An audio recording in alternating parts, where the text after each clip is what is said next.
See on minu isa, see on Kasahstanis tehtud pilt, see on vend, mina olen siin väike, ema, ta oli haige siis ja siin on õde.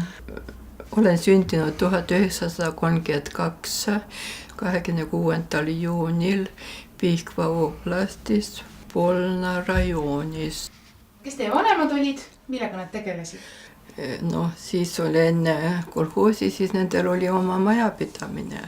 Nagu ikka väike talu oli, ka omad loomad olid ja siis 1933. aastal nagu tehti kulakuks, arvati sellepärast, et noh, isa või oma majapidamises suveks nagu heina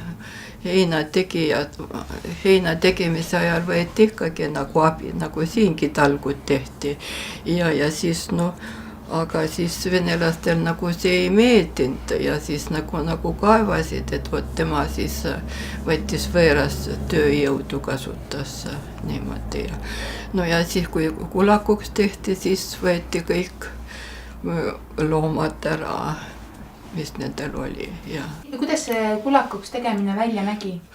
No jutu järgi siis ma kuulsin niimoodi, võeti kõik need loomad ära ja mis siis paremad asjad ja mis nendele meeldis, viidi ära ja siis aga kes tulid ja kes need olid, kes ära viisid?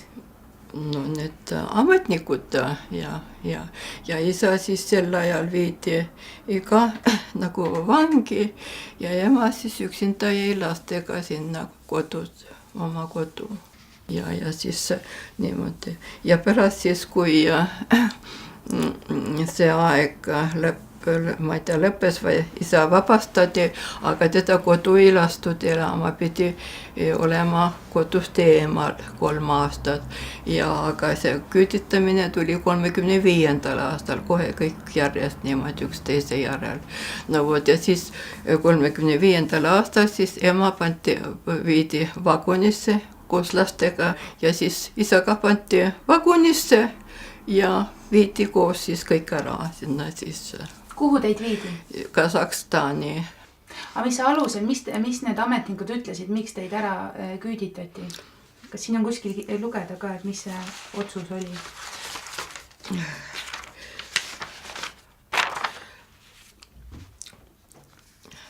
Kas ma vene keeles ega te ei saa? Võite öelda vene keeles ja siis järsku tõlkida.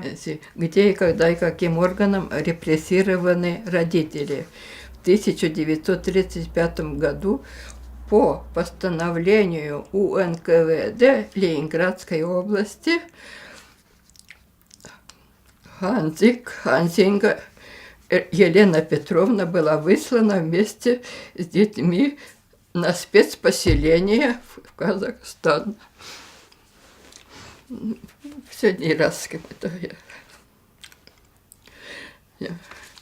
Нет, nagu siin on siin основание применения политической репрессии к родителям, как члены семьи осужденного за участие в националистической организации. No, ikka rahvavaenlaseks ikka isa peeti ja siis ema koos lastega nagu vaenlase pere siis viidi ära. Aga rääkige seal Kasahstanis, kuidas see elu siis hakkas, et alguses ei olnud mitte midagi?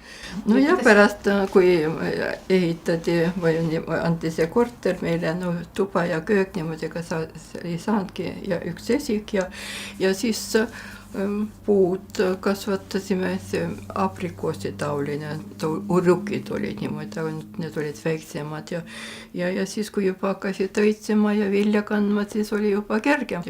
Ja siis kasvatasime maisi, muidugi. Mais oligi põhiline söök. No me ikka põrsast ikka kasvatasime, kui kaua aga seal oli rohkem ka puuviljad ja juurviljad, arbuusid ja arbuus ja leib, valge leib, ega musta leiba seal ei olnud. No seal olid need maavärinad ja niisugused ilmselt, aga no Lastele meeldis, kui ma värises, et natukene kiigutas ja kui Aikkel lõi tead pilves ja niisugune,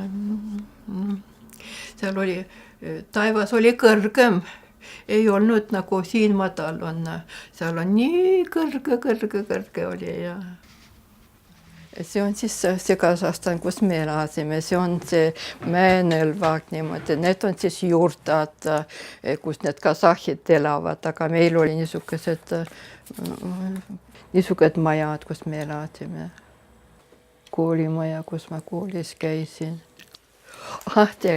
Klassipilt on niisugune, siin on siis kõik igasugust rahvusest on lapsed. Näidake, kus teie olete? Mina olen siin nurga peal. Ja siin on eestlasi ja ka Kavkaasia rahvast ja igasugused, ainult kasahhi ei olnud. Kasahhid elasid oma külas, nad nagu ei puutunud meie kokku meiega. Suhkrupeedi kasvatus oli, siis kasvatati suhkrupeedi ja siis töö eest anti, ma ei tea, raha siis ei saanud, anti seda suhkrut. Enne seda oli ikka nagu elu parem ikka juba, ütleme, aiamaa juba kasvas, puud juba kasvas ja sai juba seda puuvilja juba süüa ja kõik niimoodi. Aga kui see sõda peale tuli, vaata siis toodi igalt poolt seda rahvast juurde. Meil võeti see köögikene ära ja kõik, et üks tuba ainult ikka ja no siis oli väga kitsas, aga no midagi teha ei olnud.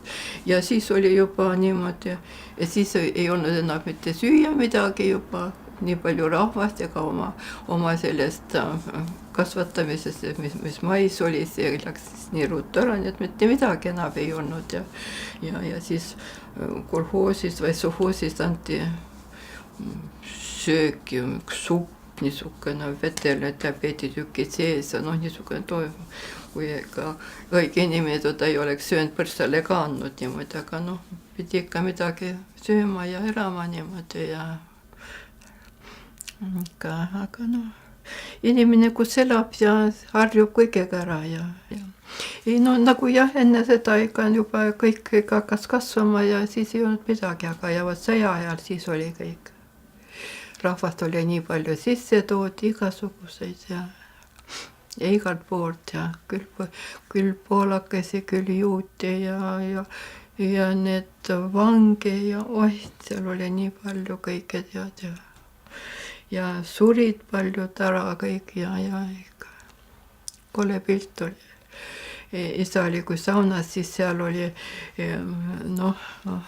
niisugune kabiin või kus need eriti vangide riided panti sinna sisse ja siis kööti, siis see nagu desinfitseeris ja kõrvetas seal kõik asjad ära, nagu kui midagi oli neid putukaid ja siis niimoodi need ikka väga harv oli, aga pärast need vangid, kõik need Poola juudi vangid, need viidi ära, kas lasti maha kuskile või ei tea mitte midagi, kõik need viidi ära, neid oli nii palju seal.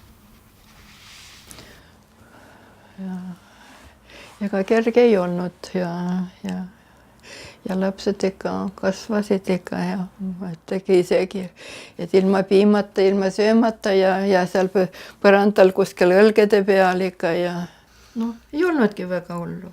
Ei olnudki, said hakkama jah. Kui te ära pidite minema sealt Kasahstanist, kui vana teie olite?